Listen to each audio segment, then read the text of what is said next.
ప్రజలు కోడి గుడ్లను కూడా అక్కడ పగలు కొట్టేసి వెంటనే ఎండలో ఉన్నటువంటి కరెంట్ పని వేసిన వెంటనే అది కాలి ఆమ్లెట్ అవుతున్నటువంటి టైంలో దృశ్యాలు మనకి సోషల్ మీడియాలో వైరల్గా మారుతున్నాయి. లేదా ప్రజలు బయటకు వెళ్ళేటువంటి సందర్భంలో కూడా ఆల్మోస్ట్ తలను తడుపుకుంటున్నారు. ఎప్పుడైతే చల్లటి వాతావరణం ఉందో ఆ వాతావరణంలో సో వారు సేద తీయడానికి ప్రయత్నం చేస్తున్నారు. రెండు పూర్తి స్థాయిలో అది ఎంత తీవ్రతమైన అక్కడ ఏంటంటే మటన్ మొత్తం కూడా సో ఆల్మోస్ట్ మనం పొలం మీద వేస్తే అది ఏ విధంగా అనుకుని పోవడం సో అక్కడ వేడి ఏ విధంగా ఉంది అన్నట్టు విజయస్ కూడా సోషల్ మీడియాలో మారుతున్నాయి. తీవ్రమైనటువంటి ఉక్కపోత అధిక ఉష్ణోగ్రతతో ఐరోపా దేశాల ప్రజలు అల్లాడిపోతున్నారు.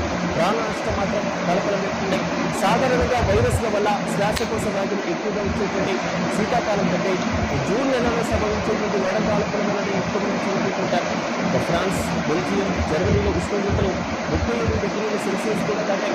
దాంతో మరణాల సంఖ్య ఒక్కసారిగా పెరిగిపోయింది. ఇందుకు కారణం అక్కడ ప్రజలకు తీవ్ర వేడి